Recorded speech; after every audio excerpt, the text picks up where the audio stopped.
Bonjour, nous vous souhaitons la bienvenue à ce webinaire qui va être consacré aux entrepreneurs ou aux indépendants qui veulent développer leurs compétences. Nous sommes ravis de vous retrouver. Nous allons nous présenter un petit peu plus tard d'ici quelques minutes. Mais d'abord, vous expliquer un peu plus le contexte de ce webinaire qui va durer 1 heure. Ce webinaire est enregistré et il va vous permettre d'accéder au replay à partir de la semaine prochaine, donc le lundi 23 octobre. Tout ce que vous allez avoir sur ces différents webinaires et celui auquel vous êtes présent, vous pourrez de nouveau y accéder et accéder au replay, y compris associé à cette présentation, en effet, les supports qu'on va vous projeter. Donc, ce webinaire sur 1 heure, il est avant tout dans un cadre très particulier et on va y revenir. Alors, attendez, je vais un peu trop vite. Donc, c'est les semaines de l'évolution professionnelle. Ces semaines de l'évolution professionnelle ont commencé le 9 octobre et vont se terminer le 20 octobre. Vous voyez qu'elles sont co-organisées par différents opérateurs du CEP, l'APEC, le réseau EVA, le groupement Évolution. On va y revenir d'ici quelques minutes, BGE, Antea, RH Corse, Axis Martinique, etc. et un certain nombre de partenaires. Pour que ce webinaire se déroule dans les bonnes conditions, vous avez sur votre écran, en bas à droite, logiquement, des petits onglets ou des petits logos où il y a marqué chat et où il y a marqué questions. Donc, on va vous inviter, s'il vous plaît, à impérativement nous formuler vos questions sur l'onglet questions, là où il y a un point d'interrogation et non pas le chat. C'est simplement pour qu'on puisse après plus facilement accéder et répondre à vos questions. Et vous aurez possibilité, si vous voyez qu'une question est posée, qu'elle vous intéresse aussi, de cliquer dessus pour la faire remonter. C'est comme ça qu'on pourra traiter prioritairement les questions qui intéressent le maximum de personnes. Donc, merci beaucoup d'utiliser l'onglet questions. On vous souhaite bien sûr la bienvenue et concrètement, qu'est-ce qui va donc se passer? Je l'évoquais très rapidement. Donc, ces webinaires, c'est sur 2 semaines. Nous sommes sur la 2e semaine. Vous voyez les différents opérateurs qui interviennent en tant qu'opérateurs du CEP. C'est vraiment l'ensemble des opérateurs qui sont à l'origine des semaines de l'évolution professionnelle. On vous les nomme sur cette présentation. Et ce sont des opérateurs qui s'adressent à des salariés du privé et à des indépendants. Mais vous allez voir qu'en effet, on aborde différentes thématiques. Celles qui vous intéressent aujourd'hui, auxquelles nous sommes 2 à intervenir, ça concerne en effet le fait que vous soyez entrepreneur indépendant et que vous voulez développer vos compétences. L'ensemble de ces webinaires sur ces 2 semaines, ce sont des événements qui sont 100% digital. C'est vraiment gratuit, c'est accessible à tous. Et bien entendu, pour ça, on utilise un nom commun qui sont ces fameuses semaines de l'évolution professionnelle. Au total, vous avez une centaine de webinaires. Là, aujourd'hui, on est sur une thématique plus particulière. Mais avant d'aller plus loin, on va se présenter. Bonjour à toutes, bonjour à tous. Donc moi je suis Marlène Pilet, je suis chargée de partenariat pour le groupement Évolution en Île-de-France avec pour objectif de faire connaître ce qu'est le conseil en évolution professionnelle. On y reviendra un petit peu plus tard. Philippe, est-ce que tu peux nous dire un petit peu qui tu es? Écoutez, j'ai décidé en fin de compte de ne plus parler. Je vais faire une surprise à Marlène. Marlène, je m'en vais. En fin de compte, je te laisse toute seule sur le webinaire. Donc, mis à part le fait que je m'appelle Philippe, voilà, je fais le même métier que Marlène. On est tous les deux chargés de partenariat sur l'Île-de-France. Mais pour autant, ne vous inquiétez pas. Ce qu'on va évoquer là, ça concerne toutes les régions, qu'on soit entrepreneur dans le nord ou dans le sud, qu'on soit indépendant. Bref, en tout cas, on est contents tous les deux de vous trouver présents. Je vous remercie, je vois que vous venez de plusieurs régions. Alors n'hésitez pas à mettre dans le chat, nous indiquer un petit peu de quelle région vous venez. On s'aperçoit qu'on a des gens qui prennent le temps d'être disponibles dans des régions très lointaines. En tout cas, merci beaucoup. Alors je vois le Loiret, Lyon, la Bretagne. Il y a vraiment, ça vient de très loin. PACA, Nancy. PACA, Nancy, tout ça, c'est des belles régions. Je ne sais pas Oui. si on va faire de compte le webinaire, Marlène. Moi, j'aimerais bien aller dans une région là, parce que nous, pour l'instant, on est en Île-de-France. Mais bon, j'arrête là. Donc, merci en tout cas. Voilà, c'est gentil. On vous souhaite la bienvenue. Et je crois que sur la page 5, tu voulais nous parler un petit peu de ce qu'on va traiter, Marlène. Oui, ce qu'on va balayer aujourd'hui, puisque la thématique, effectivement, c'est je suis entrepreneur ou indépendant et je développe mes compétences. Donc, on va évidemment aborder les différents dispositifs qui sont à votre main pour vous former. Comment utiliser votre compte personnel de formation, refaire un petit focus sur ce fameux CPF, financer votre formation grâce au FAF, les fonds d'assurance formation. On va évoquer également le crédit d'impôt formation et on terminera avec un focus sur le conseil en évolution professionnelle qui est véritablement un appui pour construire votre projet dans le cadre de votre évolution, de votre souhait de formation et on verra dans quelle mesure est-ce qu'on peut vous accompagner au mieux. Donc, les dispositifs pour se former, un focus en priorité sur le CPF aujourd'hui. Et puis après, comme je vous l'ai dit, on verra les différents dispositifs et les financements qui sont affiliés, qui sont reliés.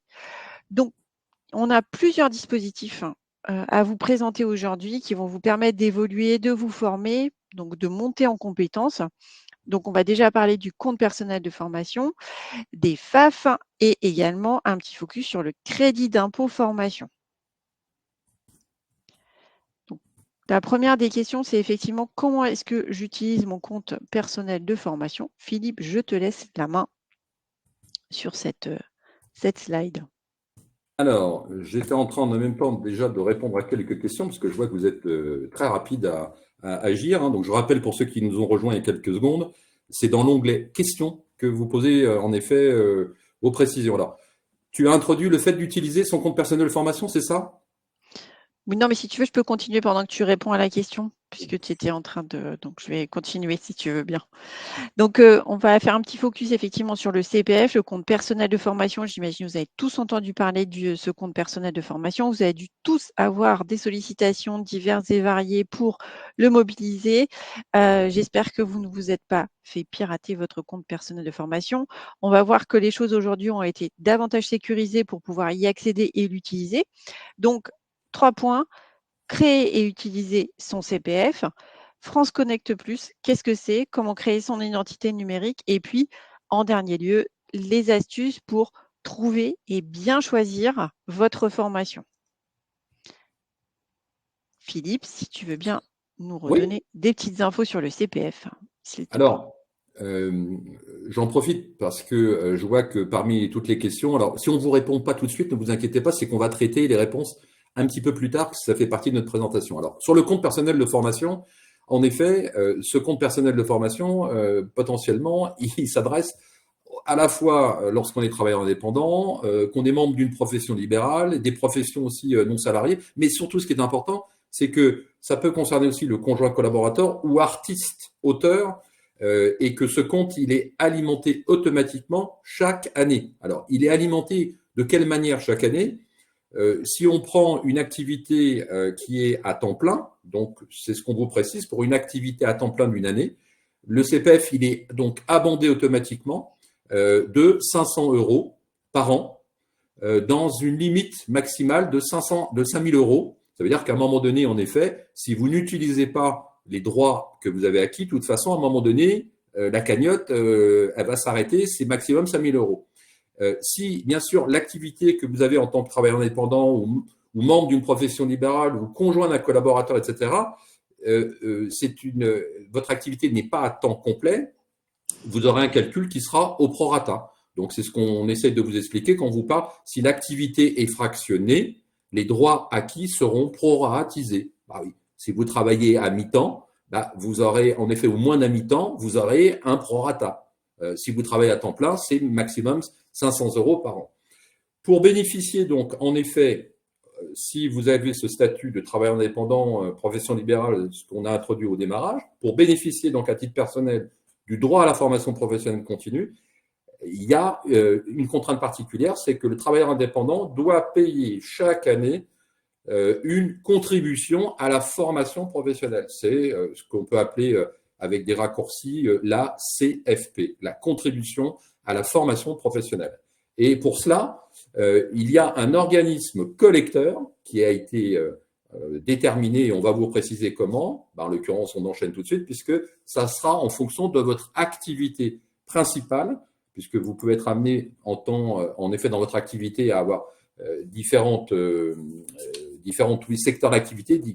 Là, en l'occurrence, l'organisme collecteur auprès duquel vous allez avoir à payer cette contribution, il va être déterminé en fonction de celle, votre activité qui est la principale.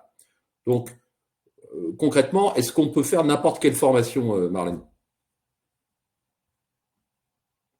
Tu as ton micro qui est coupé. Pardon, excusez-moi, je voulais pas faire de bruit pendant que tu parlais. Non, on ne peut pas faire n'importe quelle formation. Ce sont des formations qui sont effectivement éligibles. Donc des formations qui vont être certifiantes, inscrites au RNCP, le répertoire national des compétences professionnelles, ou au répertoire spécifique. Donc des formations qui vont donner un niveau, un diplôme qui est reconnu au niveau du ministère du Travail. Ça peut être aussi sur un accompagnement VAE. Ça veut dire que vous voulez mettre en place une validation des acquis de l'expérience, eh bien, vous pouvez être accompagné et financer cet accompagnement via votre compte personnel de formation. Vous êtes un peu perdu aujourd'hui, vous ne savez plus trop ce qui vous correspond dans votre vie professionnelle, vous avez besoin d'y voir plus clair. Vous pouvez également financer un bilan de compétences avec votre CPF. Également, le certificat CLEA. Le certificat CLEA, c'est 7 secteurs, 7 domaines qui peuvent être mobilisés à tout moment dans la vie professionnelle et qui peuvent donner lieu à une certification. Ça peut être par exemple la maîtrise du français, l'utilisation des outils numériques, le travailler, enfin apprendre tout au long de la vie professionnelle, travailler en équipe, travailler en autonomie, les règles d'hygiène et de sécurité.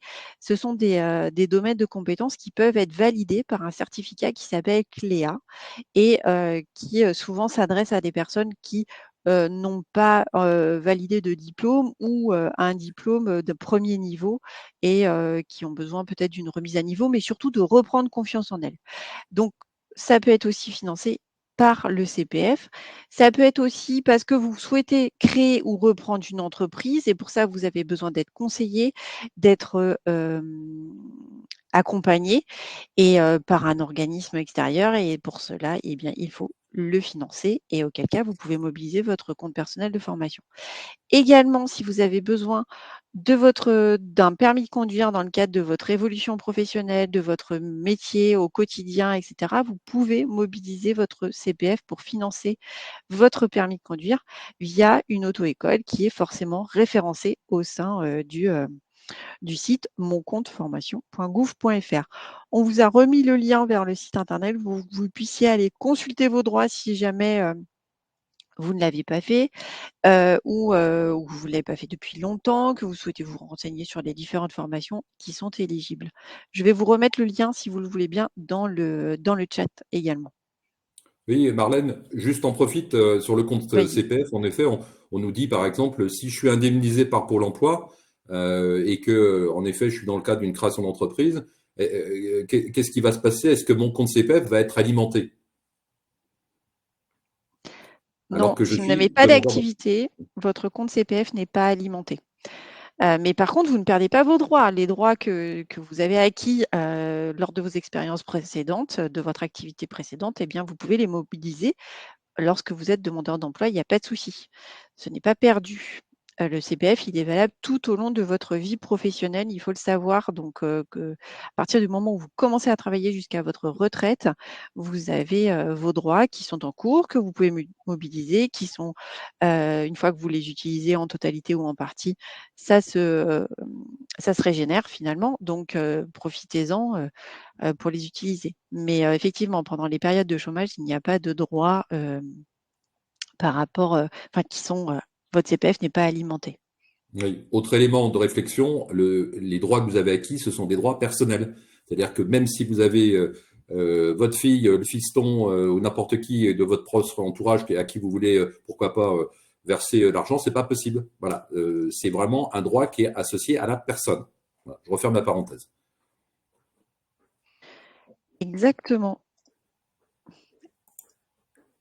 Donc, sur la création, tu interviens? identité numérique? Oui, création d'une identité numérique, effectivement. Je vous l'ai dit tout à l'heure, hein, il y a eu pas mal d'arnaques sur ce fameux CPF. Alors, j'imagine que vous avez tous été sollicités par mail ou par téléphone en vous disant que vos droits allaient disparaître si vous ne les utilisiez pas avant le 31 décembre 2022 ou 2021. Voilà, c'est totalement faux, hein, je viens de vous le dire. Vos droits sont valables jusqu'à votre retraite, donc vous pouvez les mobiliser à n'importe quel moment. Donc voilà, ça a été, la sécurité a été renforcée puisqu'aujourd'hui, on vous demande d'utiliser France Connect, La Poste, mais aussi, par exemple, vos identifiants, par rapport aux impôts et cetera. Donc c'est beaucoup plus sécurisé et pour ça, il faut effectivement, créer une identité numérique via La Poste, par exemple. Je vous ai mis La Poste, mais ça peut être aussi, via d'autres supports, ce que vous avez pu mettre en place, d'un point de vue personnel pour les impôts, par exemple. Et donc pour ça, je vous ai mis le petit chemin à suivre. Rendez-vous sur le site moncompteformation.gouv.fr, vous identifiez en cliquant sur France Connect, peut-être après identité numérique La Poste, saisir votre numéro de mobile et voilà, confirmer la demande de connexion en saisissant un code secret. Le parcours est beaucoup plus sécurisé aujourd'hui.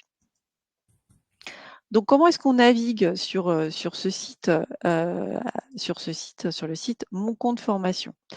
Eh bien, vous pouvez, effectivement, comment ça se présente? Vous pouvez modifier vos données personnelles, vos accès, mettre en place, des mettre de côté, en favori des formations, déclarer vos informations professionnelles et également, vous avez un onglet recherche pour rechercher dans l'offre de formation, un onglet sur les droits pour consulter vos droits, l'historique, transférer vos droits si vous aviez eu une activité dans le public, par exemple, dans le secteur public, un onglet dossier pour suivre vos dossiers de formation après inscription et un onglet conseil en évolution professionnelle pour mobiliser le CEP dont on vous parlera un petit peu plus tard avec Philippe, en vous expliquant comment est-ce que cela fonctionne. Vous avez aussi différentes astuces pour une recherche qui soit un petit peu efficace. Hem, Vous pouvez effectivement rechercher des formations par mots-clés, par filtre avec, voilà, par rapport au prix, la distance, le nom de l'organisme de formation, les dates qui vont pouvoir vous convenir, le rythme, la durée, l'accessibilité, le niveau de sortie. Voilà, si vous voulez un niveau, plutôt, licence, un niveau, master, vous pouvez effectivement sélectionner différents critères pour réduire en fait le champ des possibles et avoir finalement que les formations qui vont vous intéresser, qui vont vous parler et correspondent à votre demande. Alors souvent,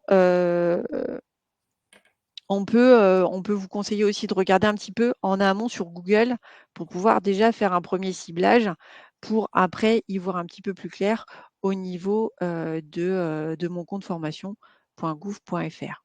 Et vous pouvez aussi comparer parce qu'il y a des évaluations, donc comparer, les formations qui vont avoir les meilleurs retours en termes de débouchés, en termes de qualité d'enseignement et cetera. Ce qu'un conseiller en évolution professionnelle peut vous conseiller aussi, c'est d'échanger avec des anciens, c'est-à-dire des personnes qui auraient suivi la même formation pour avoir leur retour, leur ressenti et pouvoir aussi vous projeter sur la formation que vous recherchez. Mais comment bien choisir sa formation, Philippe? Ça pose, voilà, il est important de se poser pas mal de petites questions en amont pour pouvoir faire le bon choix, un choix éclairé. Oui, alors c'est vrai que face à la multitude des formations qu'on peut trouver à droite et à gauche, Marlène nous a expliqué en effet qu'il est bon d'avoir une vision la plus large possible. La question c'est comment est-ce qu'on peut essayer d'écrémer un peu, de cibler un peu plus des formations qui vont convenir qui vont me convenir. Alors pour ça, on peut se répondre à différentes questions. Quel est vraiment l'objectif de la formation que j'ai envie de suivre et surtout quel est le niveau de qualification que j'ai envie d'obtenir. Ça, c'est un premier élément. Ensuite, c'est de voir dans quelle mesure cette formation va me mobiliser du temps. Donc là, on est plutôt sur la durée, d'identifier quelle est la durée de cette formation. Et ensuite, c'est de voir comment, à quel rythme, quelle périodicité elle s'inscrit. Si on est sur des formations, en effet, part-time, comme pour vous dire les anglo-saxons, donc à moitié du temps, est-ce qu'on est sur des formations qui vont vous mobiliser X jours consécutifs? Est-ce que c'est que le lundi? Bref, identifier comment vous allez avoir à être mobilisé sur cette formation. Ensuite, bien entendu, la formation, est-ce qu'elle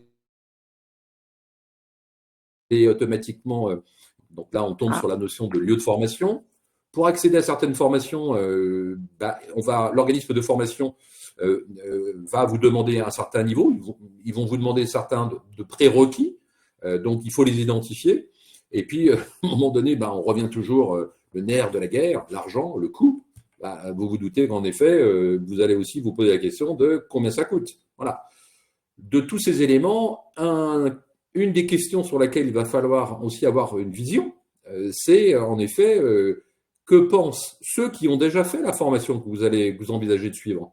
Donc, faire votre choix, c'est aussi se poser la question et d'aller vers les autres en savoir comment ça s'est passé, qu'est-ce qu'ils en pensent, quels débouchés ont pu obtenir les personnes qui ont fait telle ou telle formation. Vous voyez, donc, moralité, sur cette multitude de formations, il faut vous poser un certain nombre de questions qui vont vous aider en effet à coller au plus près de ce que vous recherchez. Et ce que vous recherchez, c'est pas ce que veut le voisin. Donc, il faut, au travers de ces questions, vous allez pouvoir en effet en savoir un petit peu plus et faire l'écrémage. Mais toujours sur cette question de financement, qu'est-ce que tu peux... On va traiter des financements, Marlène?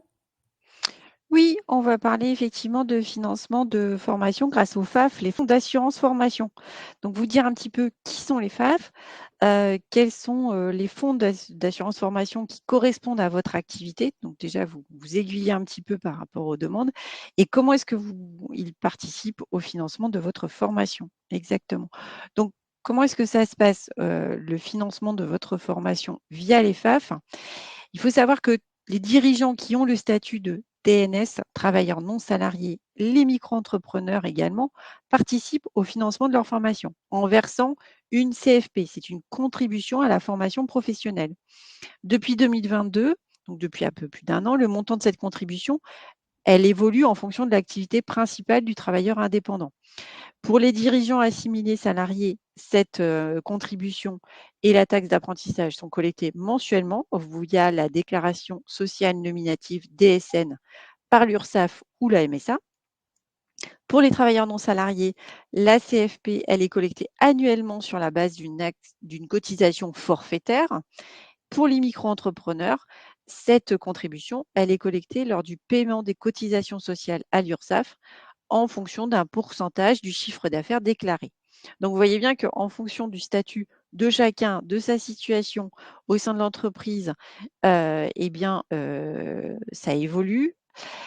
En contrepartie du versement de cette contribution, les travailleurs indépendants vont obtenir un financement total ou partiel de leur formation auprès de leur fonds d'assurance formation.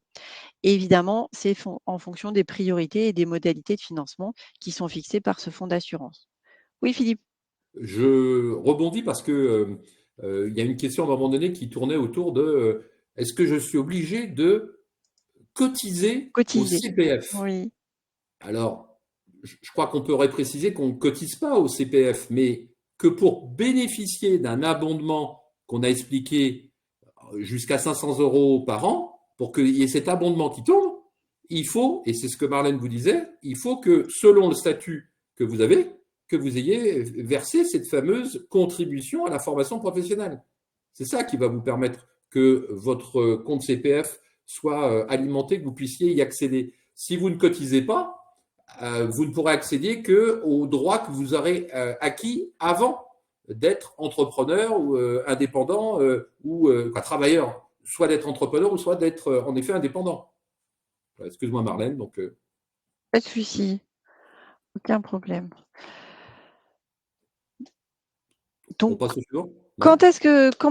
quand et surtout comment faire appel au FAF, hein, au fonds d'assurance formation, Philippe? Comment Alors, ça se passe?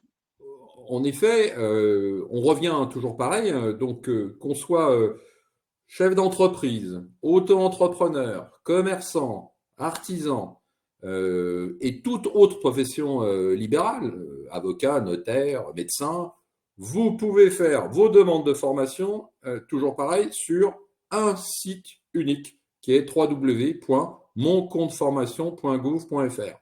Voilà, donc il n'y a pas 36 sites sur lesquels il faut aller, c'est celui-là. Et si votre compte personnel de formation n'est pas suffisant en termes de montant pour assurer l'intégralité de vos frais pédagogiques, vous pourrez faire appel justement à l'un des FAF. Donc, on va en effet vous préciser que vous allez dépendre d'un fonds d'assurance formation, donc d'un FAF.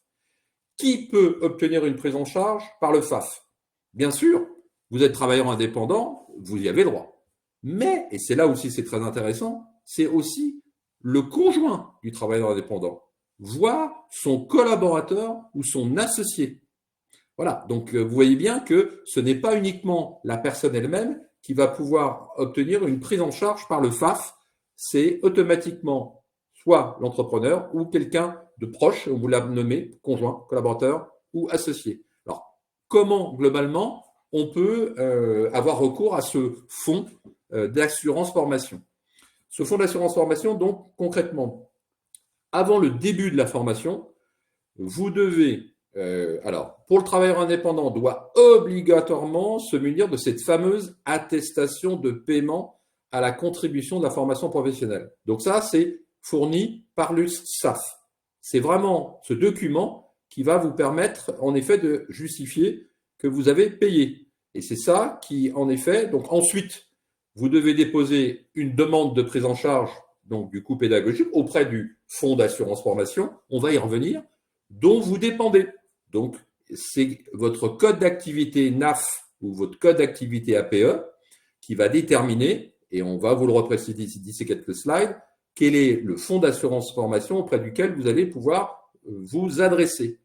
Troisième étape, il va fournir en effet, il va falloir que vous fournissiez un certain nombre de pièces, et il y a pour ça aussi des délais qui sont associés et qui sont différents selon le fonds d'assurance formation. Voilà. Donc, en général, on vous parle en général, il faudra que globalement les demandes de formation, il faudra à la fois une demande de formation, le devis de l'organisation de formation, le programme, l'attestation du paiement de la contribution à la formation professionnelle. Tout ça, ça fait partie des pièces qui vous seront demandées par le FAF pour que vous puissiez en effet, en retour, avoir un financement. Maintenant, concrètement, à quel moment et comment on peut faire appel à un fonds d'assurance formation? Est-ce que tu peux nous en dire un petit peu plus de choses?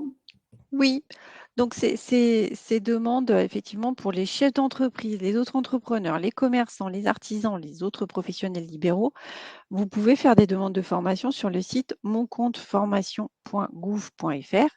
Si le CPF ne couvre pas tous vos frais pédagogiques, c'est là que vous pouvez faire appel à votre FAF. Donc, qui peut obtenir une prise en charge du FAF?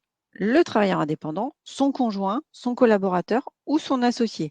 Comment est-ce qu'on fait? Eh bien, pour certains, avant le début de la formation, il vous faut vous munir de l'attestation de paiement de la contribution à la formation professionnelle fournie par l'URSSAF sur votre compte personnel. Ensuite, déposer votre demande de prise en charge auprès du FAF de rattachement, donc en fonction de votre code NAF ou de votre code APE. Les pièces à fournir. Alors ici, on vous mentionne les pièces les plus fréquentes. Certaines pièces peuvent évoluer et notamment les délais également. Les délais peuvent fluctuer, on le verra sur les slides suivantes. Donc en tout cas, il vous faut forcément la demande de financement, le devis de l'organisme de formation, le programme de formation ou stage et l'attestation du paiement de la contribution à la formation professionnelle. Il vous faut tous ces documents pour pouvoir effectivement demander votre prise en charge au FAF. Mais pour ça, il faut pouvoir l'identifier, le FAF, Philippe. Et là, nous arrivons au galop. Comme on vous l'avait annoncé, c'est que comment vous allez savoir quel est votre FAF? On va vous donner les précisions. Donc concrètement, si je commence sur la gauche complètement de la présentation, vous avez l'association de gestion du financement et de la formation des chefs d'entreprise. Voilà. Donc concrètement, je vais m'adresser à ce FAF si je suis donc dirigeant et à leurs collaborateurs, conjoints collaborateurs, d'entreprises industrielles ou d'entreprises commerciales et de services qui sont immatriculées au RCS, le registre commercial des sociétés.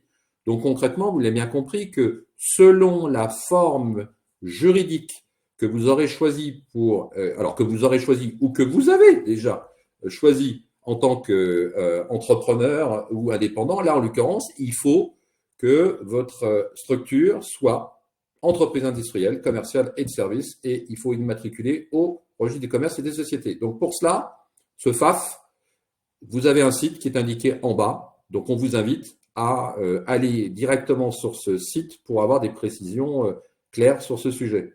Ensuite, vous avez le fonds d'assurance formation des chefs d'entreprise artisanale. Donc, comme son nom l'indique, on vous l'a ressouligné, on a mis des codes couleurs. Là, c'est si j'envisage ou que je suis d'ores et déjà sur une activité d'entreprise artisanale, ce qui veut dire immatriculée au répertoire des métiers.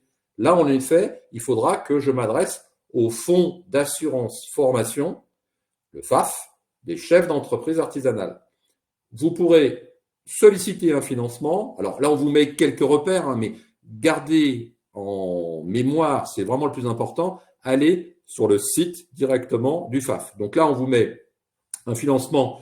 Donc, solliciter un financement dans les 3 mois précédant votre formation au titre de, et là, il faudra mentionner, vous sollicitez le FAF parce que vous êtes un dirigeant non salarié, parce que vous êtes conjoint collaborateur ou conjoint associé, voire auxiliaire de famille. Bref, il y a différents cas qui vous sont précisés. Il faudra que vous cochiez et que vous précisiez en effet la qualité pour laquelle vous sollicitez ce financement. Donc, même chose, un site internet dédié pour le FAF-CA. Ensuite, troisième FAF possible, c'est lorsqu'on est médecins libéraux ou conjoints collaborateurs. Donc là, on est sur un FAF qui est le FAF PM, Fonds d'assurance formation de la profession médicale. Bon, et là, même repère, généralement, il faut faire une demande au plus tard, dans les 30 jours suivant votre entrée en formation. Un site dédié donc au FAF PM, toujours pareil, allez sur le site, les conditions, les précisions, c'est là que vous les trouverez. Et autre FAF, celui qui s'adresse cette fois aux professionnels libéraux non inscrits au répertoire des métiers.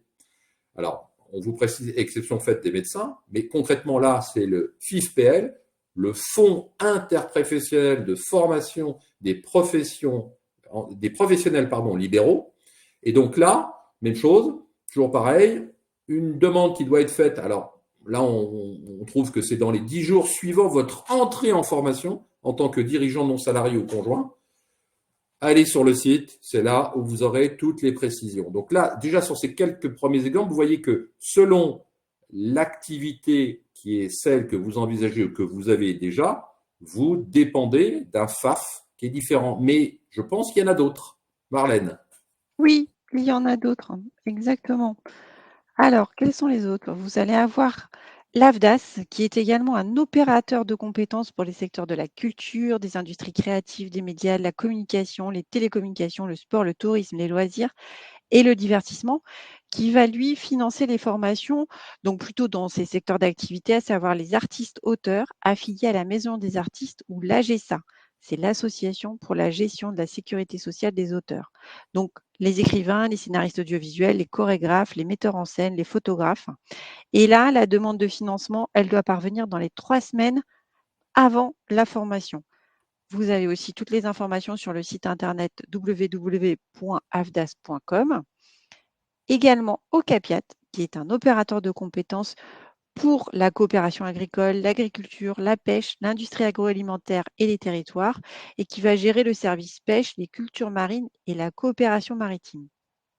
Et là, on va plutôt s'adresser aux conchiliculteurs et autres chefs d'entreprise de culture marine qui comptent, et c'est important, qui comptent moins de 11 salariés.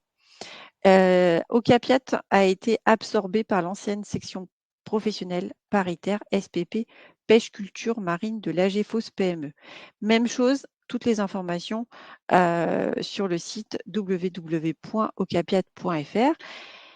Et vous avez également Vivea, qui est le fonds pour la formation des entrepreneurs du vivant et qui va, lui, rassembler les exploitations et les entreprises agricoles, les entreprises de travaux agricoles, les entreprises de travaux forestiers, sauf les exploitants négociants en bois et les entreprises du secteur du cheval, à quelques exceptions près, dont le domaine du spectacle équestre.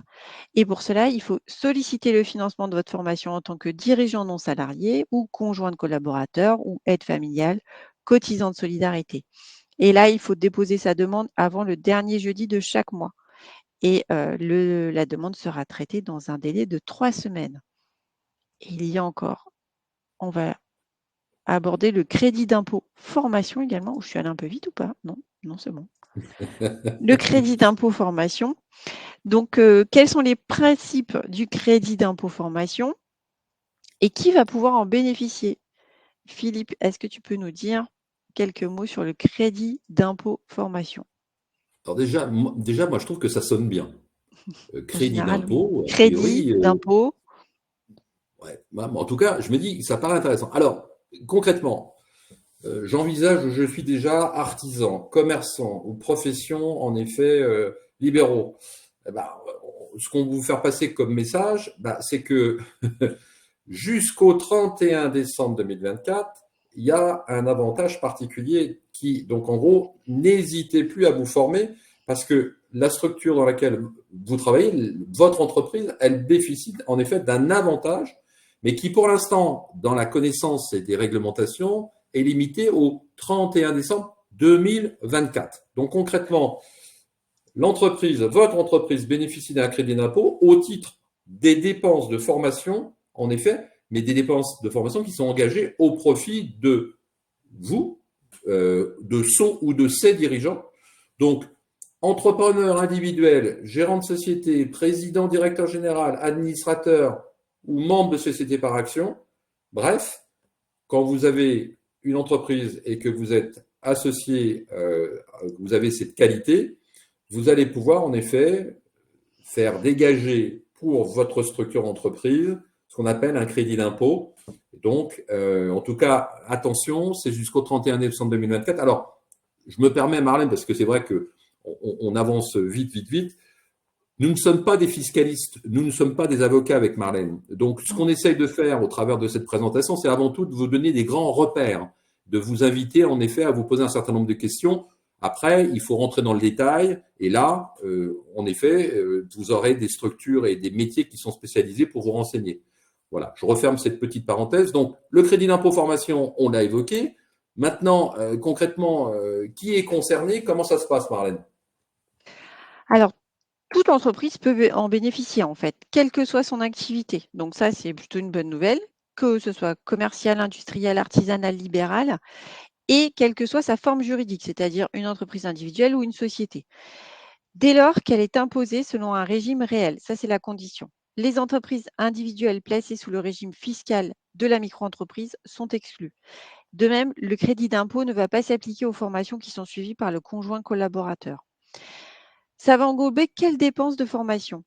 Donc, des dépenses qui entrent dans le champ de la formation professionnelle continue. Pour cela, la formation, elle doit répondre à différents critères. Elle est suivie dans l'intérêt direct du fonctionnement ou du développement de la société et non pas dans l'intérêt personnel du dirigeant. Cette formation, elle va concourir au développement des compétences qui entrent dans le champ d'application des dispositions relatives à la formation professionnelle.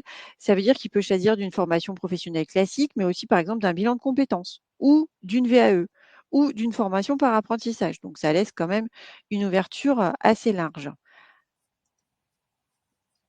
Et comment ça se calcule ça, Philippe? Est-ce que tu peux nous dire quel crédit, comment on le calcule? Parce que c'est bien de nous parler de crédit d'impôt, mais il faudrait peut-être nous donner une petite clé pour pouvoir en bénéficier. J'ai jamais été bon, moi, en calcul. Mais bon, je vais essayer quand même de faire des efforts. Donc, concrètement, ce fameux crédit d'impôt, qu'est-ce qu'on peut dire au moins sur l'essentiel? Premier calcul, simple et méchant, vous avez un nombre d'heures de formation. Donc déjà, et qu'on parle de nombre d'heures effectives, hein, c'est pas, voilà. Donc, quel est le nombre d'heures effectives de formation? C'est limité à 40 par année civile. Et oui, vous ne pouvez pas, en effet, faire déduire, utiliser ce crédit d'impôt au-delà de 40 par année civile. Donc, et c'est à multiplier par le SMIC horaire. Donc, ça vous donne un montant. Concrètement, pour en bénéficier, eh ben, vous avez un montant. Donc, ce montant, il peut se calculer à partir d'un formulaire. Donc, on vous indique précisément le formulaire numéro 2079 FCE- donc vous avez un lien, et le formulaire temps. Donc là, même chose, il suffit de cliquer dessus. Et c'est lui qui doit être automatiquement joint à votre déclaration annuelle de résultats que vous déposez. Et quand je dis vous déposez, que l'entreprise que vous représentez dépose.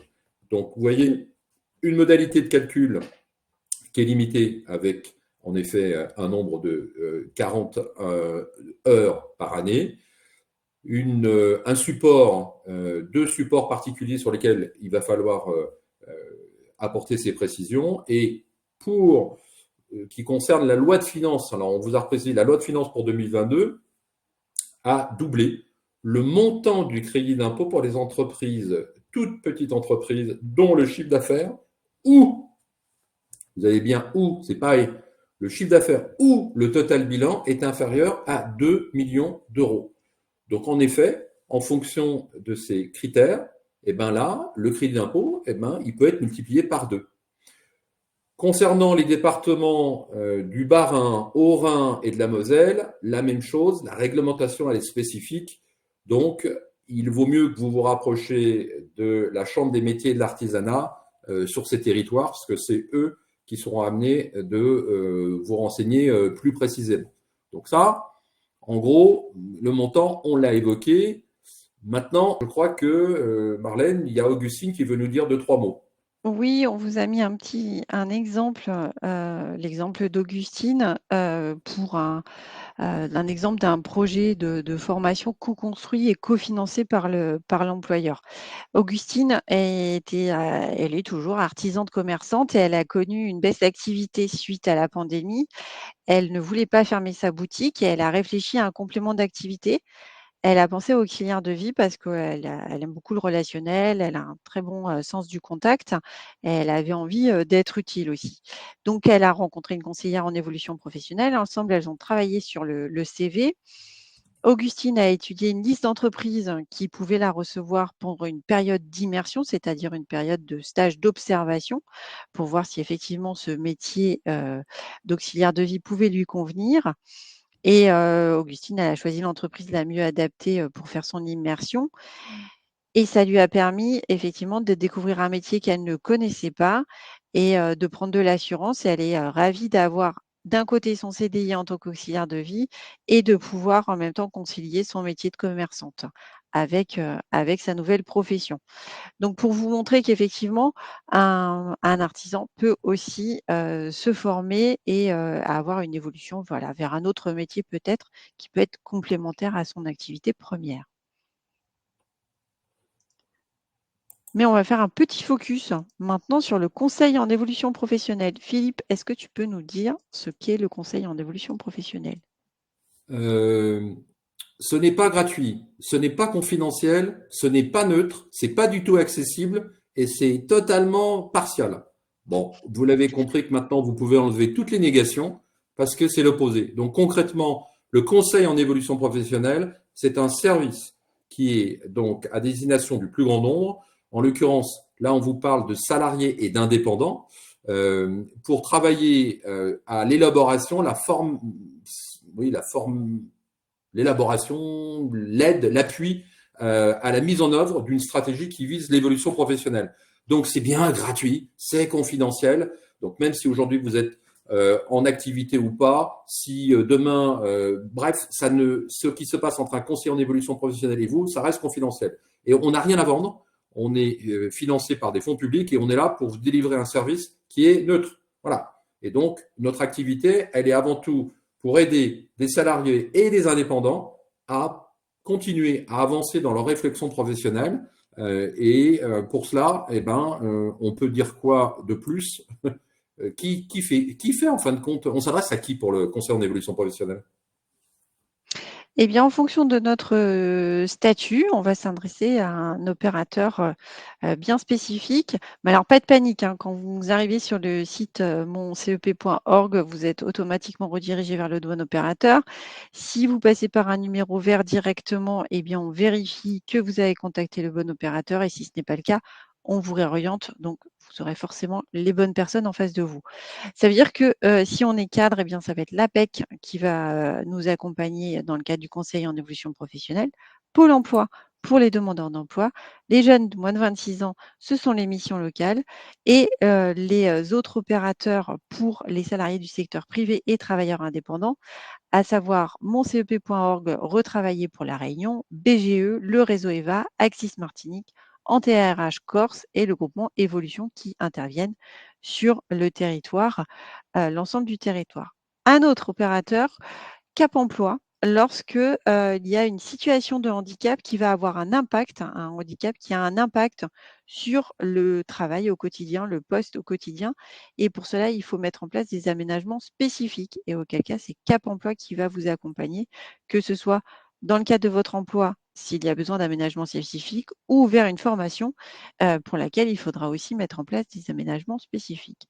Si vous êtes en situation de handicap et que votre handicap n'a pas d'impact au quotidien sur votre poste, eh bien, ce sera l'un des autres opérateurs. Et l'objectif du CEP, Philippe, à quoi ça sert? Donc vous l'avez compris, en fin de compte, le conseil en évolution professionnelle va vous aider à réfléchir, à mettre en œuvre sur des thématiques qui sont bien sûr en lien avec l'activité professionnelle, mais qui sont avant tout en fonction de vous. Donc, on a autant d'objectifs qu'on a de personnes différentes. On peut en effet travailler à l'élaboration, la formalisation et la mise en œuvre d'une stratégie qui va s'adresser à l'évolution professionnelle en général, ou vous pouvez nous solliciter sur des thématiques liées au développement des compétences. J'ai envie de me reconvertir. On parle de reconversion, de transition professionnelle. C'est aussi des champs sur lesquels on va pouvoir vous aider à réfléchir, voir comment vous pouvez mettre en œuvre, auprès de qui, comment, etc. La création ou la reprise d'activité, c'est aussi un des grands thèmes sur lesquels on est amené à vous aider, à vous accompagner. Obtenir une reconnaissance, un diplôme, un titre, une certification professionnelle, pour parler de façon plus générale, qui me permettent de changer de niveau, d'être perçu différemment, perçu à la fois par mon employeur actuel, perçu demain par mes partenaires, mes financeurs, mes associés. Bref, c'est aussi une thématique sur laquelle on intervient. Maintenant, on peut aussi aborder tous les sujets liés à la mobilité. Et la mobilité, c'est à la fois peut-être dans la structure dans laquelle je suis aujourd'hui, comme dans celle où j'aimerais peut-être aller demain.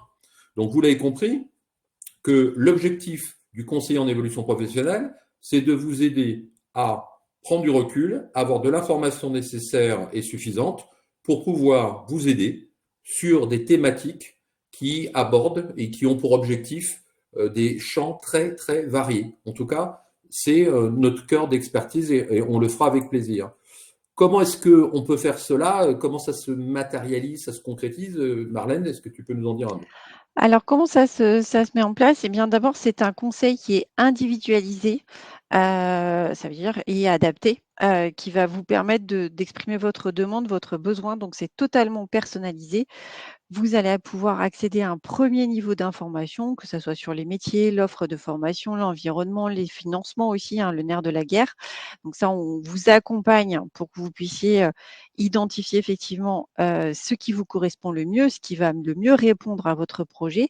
Et pour ça, voir les démarches qu'il va falloir mettre en place et quelle suite ça va donner. Est-ce que c'est un plan d'action sur un plus ou moins long terme?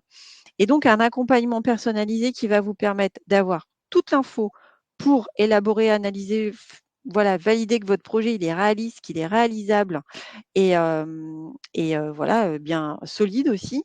Donc, je vous le disais, pour mettre en place un plan d'action pertinent et que vous soyez accompagné dans la mise en œuvre de ce plan d'action. L'objectif, c'est vraiment de vous permettre de gagner du temps, d'identifier les bons interlocuteurs, parce qu'on le sait, voilà, quand on fait des recherches sur internet tout seul, eh bien, on a énormément d'infos et le conseiller, il est là aussi pour vous aider à y voir plus clair et que ça vous soit tout de suite plus pertinent et que vous gagnez du temps, que vous ne vous éparpillez pas non plus. Donc et souvent, déjà, au premier rendez-vous, vous y voyez plus clair et les choses se mettent en place, s'organisent, je dirais. Et comment on fait pour contacter un conseiller en évolution professionnelle, Philippe? C'est d'une simplicité, on ne peut pas faire plus simple. C'est simple. Un seul site, www.moncep.org. mon-cep.org. Donc, à partir de ce site, vous allez avoir en effet l'écran suivant qui va vous apparaître, où vous allez pouvoir indiquer quelle est votre situation. Est-ce que vous êtes déjà travailleur indépendant? Est-ce que vous êtes salarié? Est-ce que vous êtes demandeur d'emploi? Bref, quelle est votre situation actuelle? Ensuite, vous pourrez préciser la localisation idéale pour vous. Est-ce que c'est proche de votre domicile actuel, proche du lieu de travail qui est le vôtre? Bref, vous indiquez une commune. Et troisième critère, vous indiquez un kilométrage autour duquel il va y avoir cette recherche. Et vous appuyez sur ce bouton magique en bleu qui s'appelle Rechercher, et poum, magique, vous voyez apparaître l'opérateur CEP qui correspond le mieux, le plus près, en effet, à ce que vous avez demandé. Et dans certains cas, peut-être que vous aurez plusieurs opérateurs. En tout cas, une chose est sûre, pour bénéficier d'un accompagnement dans le cadre du conseil en évolution professionnelle, vous ne pourrez pas être suivi par plusieurs opérateurs du conseil en évolution professionnelle. En tout cas, c'est simple. Derrière, vous avez les coordonnées de l'opérateur. Vous pouvez appeler ou aller sur son site internet et vous pourrez, en moyenne, entre 2 et 10 jours, selon les régions, les périodes, etc., avoir un premier rendez-vous qui donnera le top départ après d'un accompagnement par la suite sur la réflexion thématique que vous aurez arrêtée en priorité avec votre conseiller. Voilà, en gros, donc c'est d'une simplicité. Ils ont été sages, on leur dit merci pour leur écoute. Oui. Dit... Merci beaucoup à tous pour votre écoute et puis vos questions aussi. Je pense qu'on peut encore prendre quelques questions, notamment, si tu veux bien, Philippe, il y a Amandine qui demande comment le CEP complète éventuellement un bilan de compétences.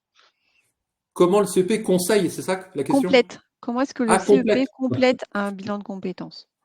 Alors, si on essaie de prendre de façon un peu chronologique ou logique, le premier réflexe logique et facile, c'est d'accéder à ce service gratuit confidentiel qu'est le CEP. Donc, généralement, si c'est le cas, en premier, vous prenez contact avec un conseiller CEP et très rapidement, en fonction de la thématique sur laquelle vous voulez travailler, s'il y a besoin de travailler vraiment plus en profondeur, de prendre du temps pour mieux se connaître, bref, d'avoir recours à un outil particulier, à un dispositif particulier qui est le bilan, votre conseiller pourra vous proposer. En effet, il vous invitera d'aller vers un prestataire de bilan de compétences. Donc, à ce titre, ce ne sera pas le conseiller en évolution professionnelle qui fera un bilan de compétences. Donc, il y aura des points communs de questionnement ou de réflexion avec le bilan de compétences, mais le temps et l'objectif, en tout cas, n'est pas de faire un bilan de compétences. Donc, premier élément, conseiller en évolution professionnelle, état des lieux, échange, et de lui-même et avec vous, vous invitera peut-être, si vous en avez besoin, à aller vers un prestataire de bilan.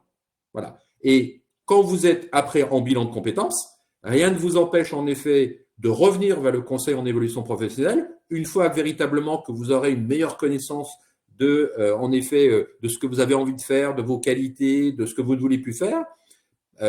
Et ça, vous pourrez reprendre parfaitement un accompagnement avec le conseiller CEP. Voilà. Donc, il n'y a pas, logiquement en tout cas, vous avez une prestation qui est gratuite, confidentielle, c'est le CEP au démarrage, mais pour un bilan de compétences où là, vous avez affaire à un vrai professionnel qui fait de l'accompagnement, de la réflexion complète dans une prestation qui est normée, qui est payante, et donc à ce titre, vous êtes son client, c'est quelque chose qui peut s'inscrire en effet en complémentarité du CEP. Et comme le CEP, c'est valable tout au long de la vie, vous avez commencé par un bilan, vous pouvez parfaitement prendre un rendez-vous après ou pendant avec un conseiller en évolution professionnelle. Inversement, vous commencez par le conseiller en évolution professionnelle, vous avez besoin de travailler plus en profondeur, plus de temps, etc. avec cette prestation qu'on pourra vous recommander, en effet, et vous la faites, et vous revenez vers le conseiller en évolution professionnelle après. Il n'y a pas de priorité. En tout cas, le principal, c'est que vous soyez accompagné correctement dans la mise en œuvre de votre projet. Il y a Aurore qui demande sur quelle durée maximale on peut être accompagné par un CEP. Alors, c'est vrai que accompagner. Je vais répondre de deux manières. Marlène l'a dit, l'accompagnement, l'utilité du CEP, c'est tant qu'on est en effet dans une logique professionnelle. Alors qu'on soit en activité ou qu'on soit demandeur d'emploi, vous l'avez compris, on a le droit à être accompagné par un CEP. Donc ça, tout au long de la vie professionnelle. Maintenant, si à l'instant T, vous nous téléphonez pour prendre rendez-vous, on va vous demander pourquoi vous prenez rendez-vous. Et on va arrêter un ordre du jour. Sur quelle thématique vous voulez qu'on vous aide. Cette thématique, elle est propre à un instant T. Dans 6 mois, dans 1 an, dans 2 ans, vous aurez peut-être d'autres préoccupations. Donc, à l'instant T, on va arrêter un ordre du jour. Et cet ordre du jour, on va le travailler avec vous, en moyenne, selon vos besoins, entre 3 et 10 heures en moyenne.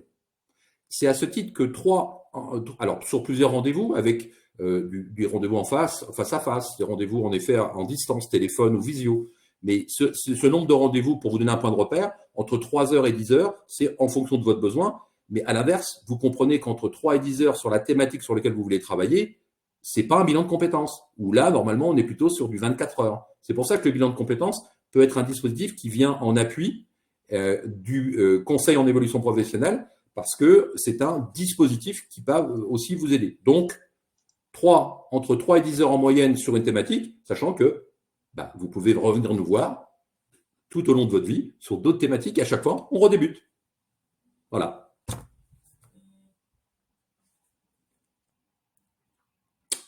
Merci pour les pouces levés. Il nous reste 3 minutes. Est-ce qu'on voit d'autres questions particulières? Alors, je vois, il y en a quelques-unes auxquelles j'ai répondu. Non, je pense qu'on a vu. Je fais allusion, là, je vois un petit commentaire aussi en mi-temps thérapeutique.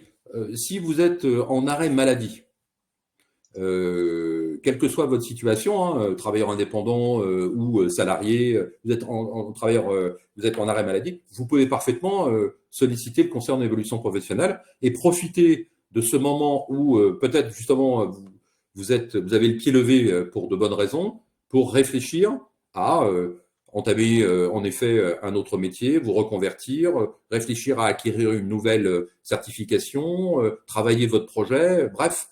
Le conseil en évolution professionnelle est bien sûr accessible lorsque on est en arrêt maladie. Alors, vérifiez après les autorisations éventuellement de sortie si vous voulez vous déplacer physiquement. Sinon, comme on l'a dit, les échanges à distance sont possibles, donc n'hésitez pas.